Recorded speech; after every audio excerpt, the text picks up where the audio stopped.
Hi, everybody. It is Jennifer from Tarle Speech. Good morning, good afternoon, wherever you are.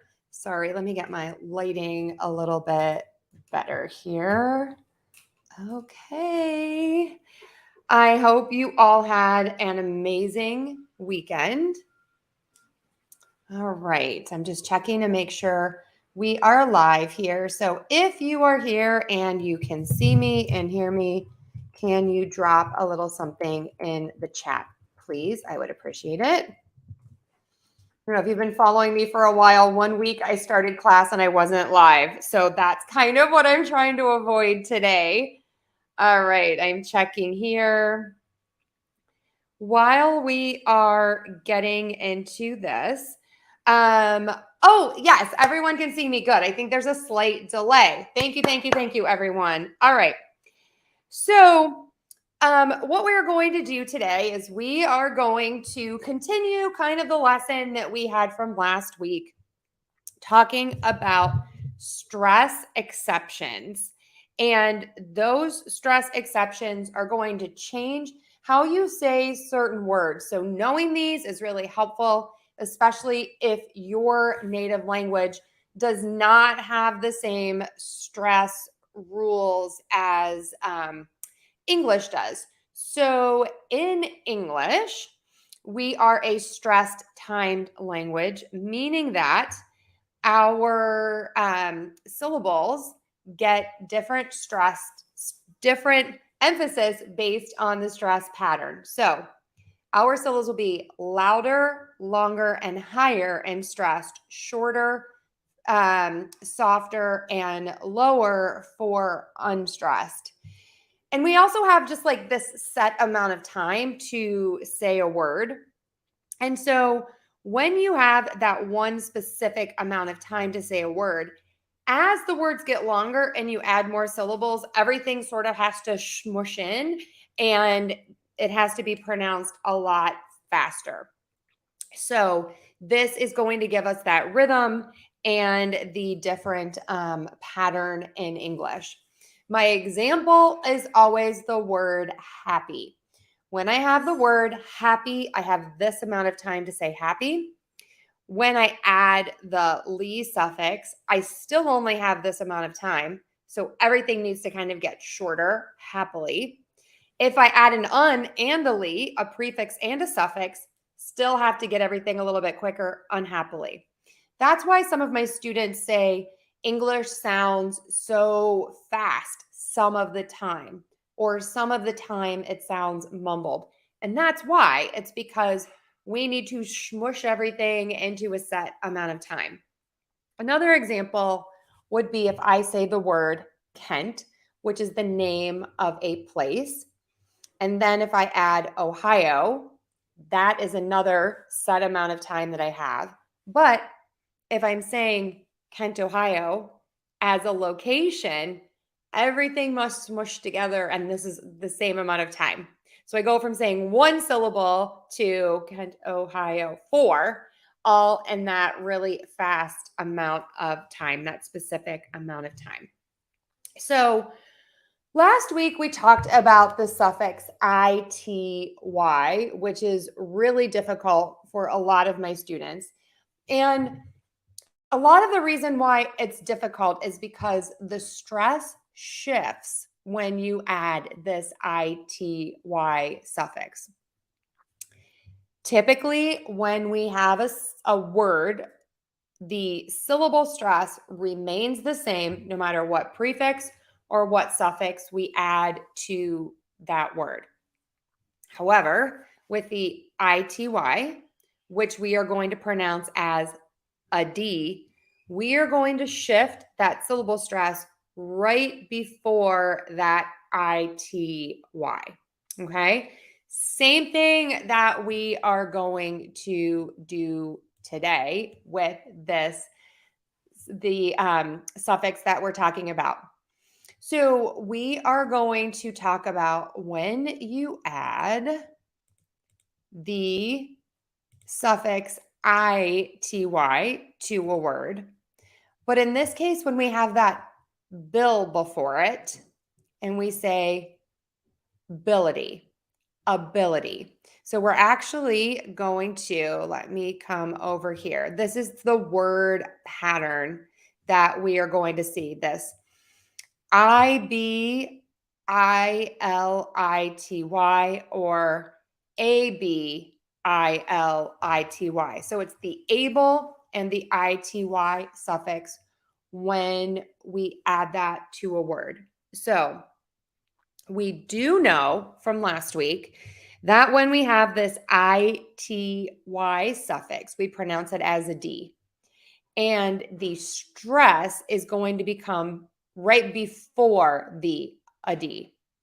So in this case, it's always going to be on the bill. So we are going to stress bill in all of these cases. Okay, so we're going to stress bil ity. So let's all try that. Bil ity, ability.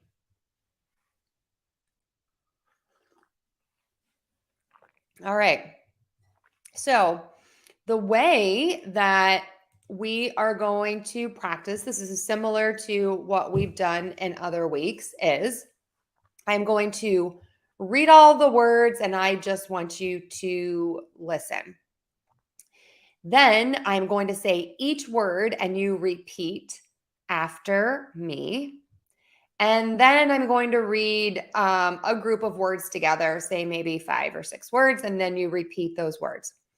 If you are listening to this as a podcast and you want to see the words, what you can do is you can hop on over to YouTube and I put the words on the screen and you can watch those. So on YouTube, I am at Tarle Speech. And while you're there, you can watch over 1,000 free lessons.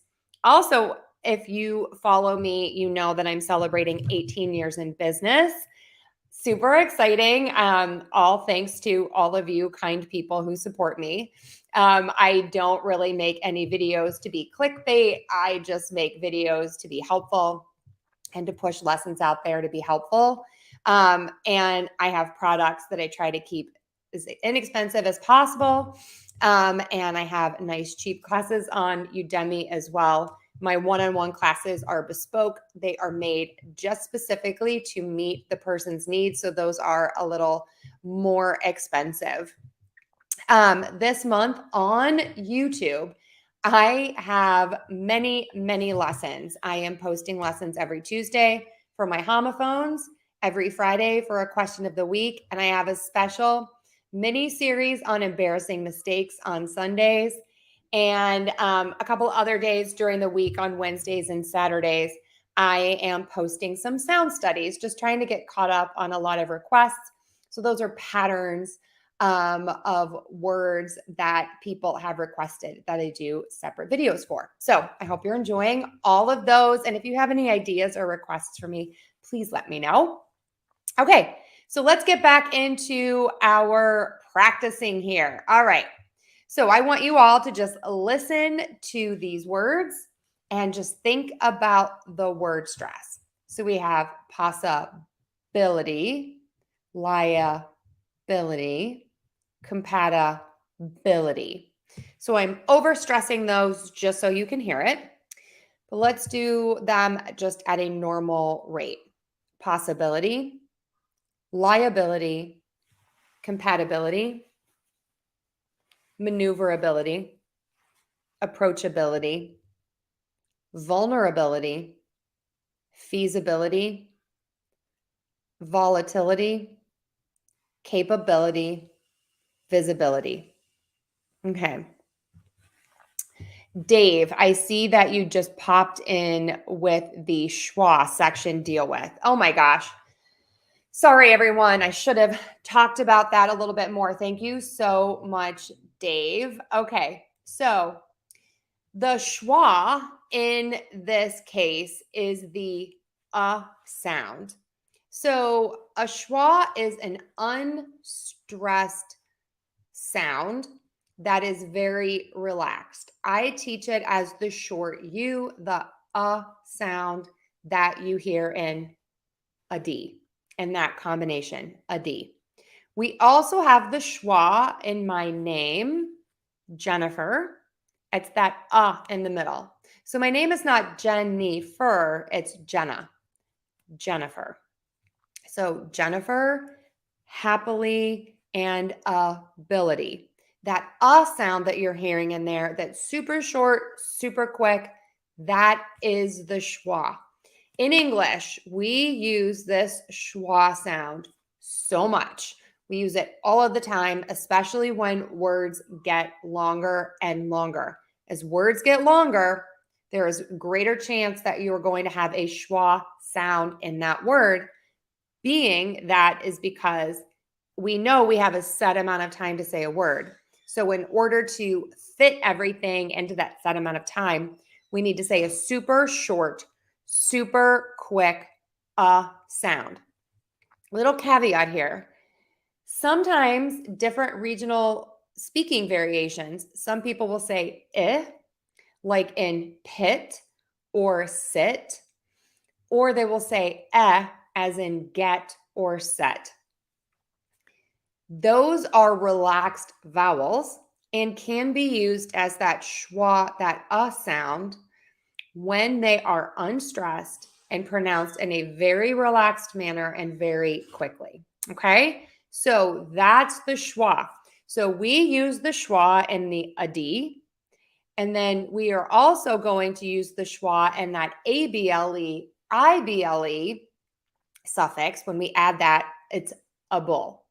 So we have a bull and a d. You have a double schwa. Okay, so those are two schwas. So Dave, again, shout out to you. Thank you so much. I totally forgot that in presenting the beginning of my lesson. Okay, awesome. Thank you. You all know that I have been having some work done in my house, and it's crazy town when you have workers coming to your house to do certain things. So this morning, I was surprised to have some workers here, which is why I'm slightly off my game. And they are outside doing some work for me. It's going to look amazing, but it's just throwing me off a little bit. So I'm so sorry, everyone. All right.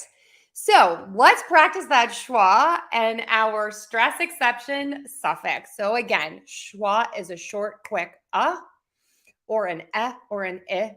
It's just super fast, like Jennifer, happily, celebration, capital, California. There's a schwa in all of those words. And I'm actually going to do a whole class just on that schwa syllable, because I think that's a really good pattern to realize. Okay. Let's see. I have another question. In a dictionary on Google, how can I identify the stressed syllable in a word? Is there a code? Yes. In a traditional dictionary, the stress is usually marked with a little like apostrophe at the top of the syllable. It's at the top of the word. So you'll see that little like line, and that says this is the one that is stressed. You also will sometimes see one kind of at the bottom of a syllable, and that's saying that that is like secondary stress. So we have many, many stresses in English. I always tell my students, especially when you're just starting out and learning this, just focus on the main stress. That's really going to be helpful. It's just getting that main stress and then thinking about unstressing or reducing those other syllables. Okay, there's so many things to think about, so many things to learn. Just think about which syllable is stressed. Where does the main stress fall? The schwa is that upside down letter E that you see phonetics for phonetic spelling. That upside down E is a schwa sound. That's the unstressed syllable. The little upside down V, that is just a regular stressed Now, here's the thing. It gets super confusing. I say just think about it as a sound first. Sounds, I think, kind of trump it all. Then you want to make sure you add that stress onto there, that unstressed part. In this case, that making it a little less important and shorter and quicker and softer. Okay. Also, in Google, when you look up a word, they will give you, I got to refresh my memory on how they show this to you. So let me do happily definition. Okay. So this will be, I'm going to try to get closer here. Okay, so right here, you can see they have the happily. The little line on the hap is where your main stress is. And then you have the schwa in there. And actually, this is interesting. They use the line over top the E, not the phonetic symbol for the long E in this case. So everything is kind of like merging and becoming a little more I think sometimes gets a little confusing because lots of people or lots of sites will use many different things kind of all at once. If you go to the pronounce page on Google, I do love this. They use regular spelling, which is how I tend to teach.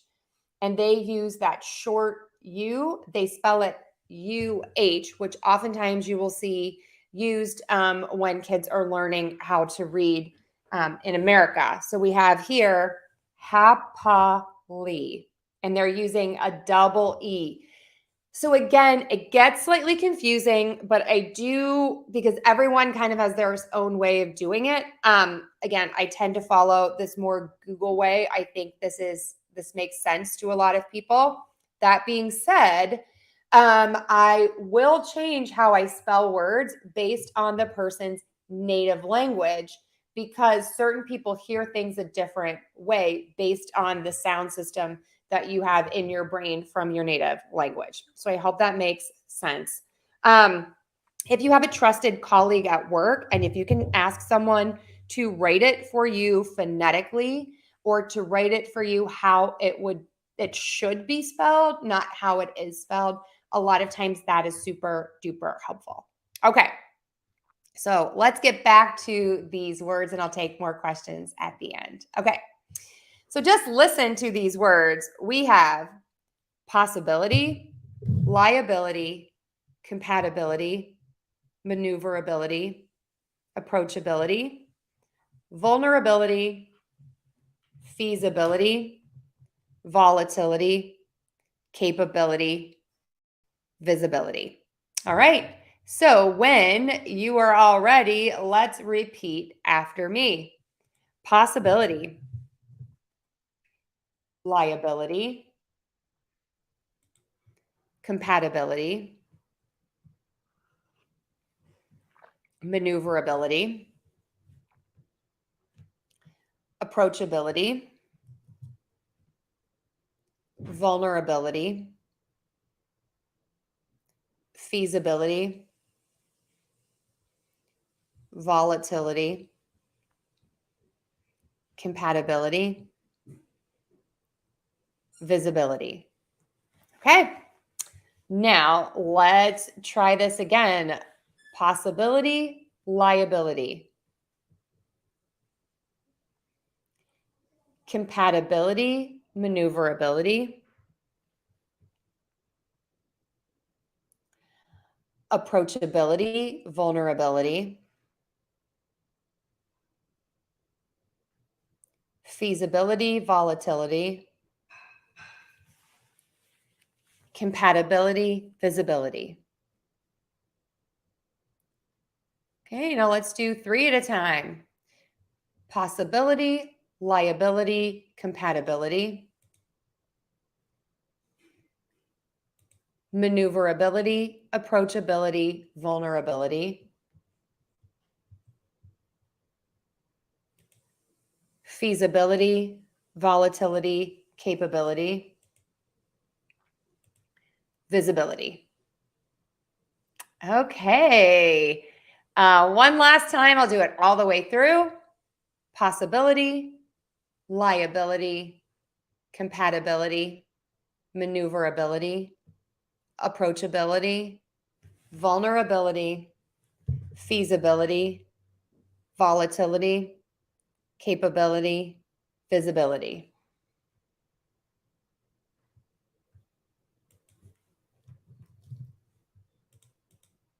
All right, everybody. How did you all do? All right. If you are watching me on Facebook, I just wanted to put my YouTube channel in the chat for you here. Hop on over there and subscribe. I would appreciate it. And while you all are at it, I get comments all the time like, wow, you don't have that many subscribers and you've been at this for so long. I have. Slow and steady wins the race. But also, like I said, I am growing because of referrals and people sharing, not because I'm trying to make clickbait and trying to get you to watch my videos because I have a clever title. I just kind of say what I'm doing and that's it. Take it or leave it. I'm just hear it out. So if you could all just tell your friends, I would so appreciate that. Okay. Going to take questions here in just a minute. But I am giving away some freebies this month on Teachers Pay Teachers. And I wanted to give you that link as well. For whatever reason, it's saying that their site is having some difficulties. But here is the link just in case you need it. And I have, I think, TH and TH, the voiced and the voiceless, now for free. I think the P sound and the letter A sound and maybe V. I can't remember because it's not coming up. It looks like they're having some site issues. So that's free there. And then also on Google Play, both of my books are only $10 there this month. It gets really confusing with trying to give sales on Apple. I do have my products there on Apple, but it's really hard to have a sale and to give things away for free. So I will just put my Google Books there. They're only $10 for my vowels or my consonant sounds. So if you want to try those out, you can go to Teachers Pay Teachers to kind of see what those are all about. Okay, we have about 5 minutes left. So let's take some questions here. Okay, we talked about the schwa, Dave. Okay. Oh, Zion, thank you so much. That is so sweet. Said one of my favorite teachers. Dave Darius said clear 100%. Awesome. Okay, we talked about how can I tell on Google and in a dictionary. Is there a code? Yes. Again, the little apostrophe at the top is the main stress. Little like comma at the bottom would be the secondary stress. However, different places will mark it differently. Some people highlight and make bold the stressed syllable.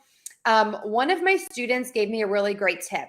He said, it sounds like you are yelling in English, the syllable that is stressed. That was kind of the dead giveaway to him. So if you practice by yelling one of the words like happily or ability, you can kind of hear where that stress is because your volume goes up on there. So I hope that helps. I've also been trying in a lot of my videos to tell you where that stress is. And I'm trying to get back to, I just wrapped up a whole series on heteronyms, which are words that are spelled the same but pronounced differently. And they are often different because of stress in the syllables. So I just put that in the chat. And you can check that out to learn a little bit more about stress patterns. That's really, really helpful. Okay. Is it either, neither, or neither? Oh my gosh, those words have many, many variations. And you can pronounce those neither, neither, either, either. And I'm going to try to get those links for you. I did a few shorts. Actually, one of my first shorts ever, I'm like in my car and I think there's a train going by or something. But I was getting started. And actually, I got those started because of a nice suggestion from a nice student like all of you. And I have one on each. So those are variations. There you go. I do plan to start doing shorts again in the fall, taking a little time off over the summer to just kind of enjoy my family and, to have a little more relaxing time. Okay. Hey, Bowen, that is correct. I think you were trying to tell us that little apostrophe is the symbol for the stress. Thanks for helping others. And Bowen is also saying some words have two pronunciations corresponding to different parts of speech. Yes, such as export. Do native speakers really give different stresses in conversation? They absolutely do. The word that I think I hear mispronounced the most is record and record. Those two words are super difficult for a lot of my students. So I keep a record to record your responses. I said those differently. So again, I keep a record to record your responses. Different word stress in those. Same with the affiliate program, I affiliate with it. Different syllable stress in those words. So I hope that helps. And Bowen, you might want to check out that link that I put in the chat for, let's see, for the heteronyms. I don't see that now. I'll point it out when I get down there. Okay. All right. Asking, am I an amateur? No, I am old. I've been doing this for a really long time. I am a speech pathologist. I've been a speech pathologist for a really long time, probably longer than some of you have been born. But if you don't like my classes, I'm not for everyone. I totally understand that. There are so many good English teachers out there. I just focus on pronunciation. So if you're looking for someone, maybe some of the students in the class can give you some recommendations for other teachers. Because again, there's other people that work better than I do for teaching in some cases. Okay. Is there a schwa in pivot? Yes, there is. Martin, very, very good. You can say that OT is the schwa. Okay. Schwa is sneaky. Think of it as another one of my students said this. He thinks of schwa as just not saying the letter vowel as it is written, but instead just kind of saying it short and quick. So in this case, pivot. It's that at the O at the end, pivot. All right. Are these words all the same? Fairly, pretty, much, pretty, quite. Yes, they can mean all the same. It's a fair amount.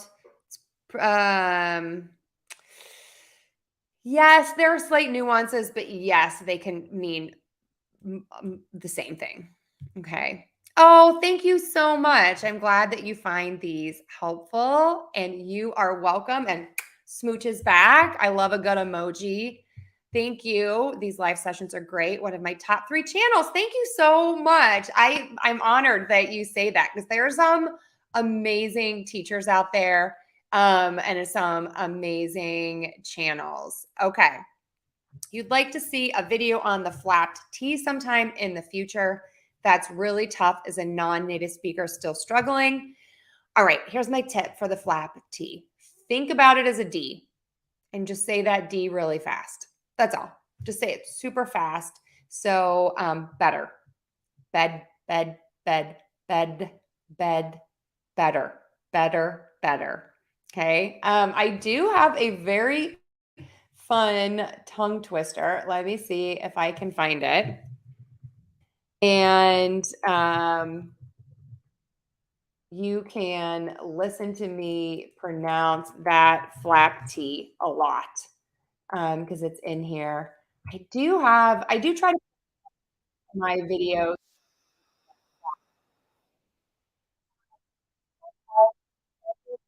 that, you know, you can get fancy with pronunciation, but I'm really a big believer in it's all about being clear. So if you never say a flap T, you're totally fine. You can just say a true T, and you'll still be understood. So go for speaking clarity. Okay. Everybody, as per usual, this has been fun.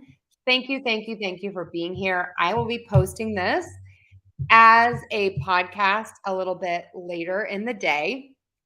Um, and oh, wait, I have another question here. What's an amateur? Oh, an amateur means you don't have much experience. That's what that is. I'm sorry. I think I misread the question. So an amateur means someone who's very new at something, and maybe someone who does not have as much professional experience, and skill. So that's what an amateur is. Okay. All right. So I think that's it. Also, I've gotten a lot of requests from parents, and I just want to throw this out there for like games, books, recommendations for their kids. So I restarted my other channel, and I'm going to put that in here for you. It is Tarl Speech Kids, and I actually think that I am going to rename that channel, because I've really expanded out and I am talking about a lot more things. I'm talking about products for your home office. Wait, that went in wrong. I am talking about books for kids. I'm kind of putting in a lot of just fun ideas, things that I've really liked. And serendipitously, once I started doing that, I've had people reaching out to me to do reviews on their products. And so I'm putting all of those on to my Amazon page. I do get some commission from Amazon for posting those on the Amazon page. So I just want everyone to know that. And I've gotten some complaints about the Amazon that it all links to the US page. I updated my settings, and so you should be able to see it in most places, in most countries from your country's page. So those products then will be a lot cheaper, and you can get the free shipping. You're not having to have it shipped from the US. So I hope that helps. And yeah, just all the best to all of you. I hope you're all having a great month, and enjoying some time outside and with family and friends. Yeah, so I just hope all is well there. If you have any questions, as always, leave them in the comments. If not, I'll be here next week, hopefully at 8 a.m. if there are no changes to my schedule last minute. So have an amazing day, everyone, and I'll talk soon and see you tomorrow for a heteronym lesson. Okay, everyone, take care.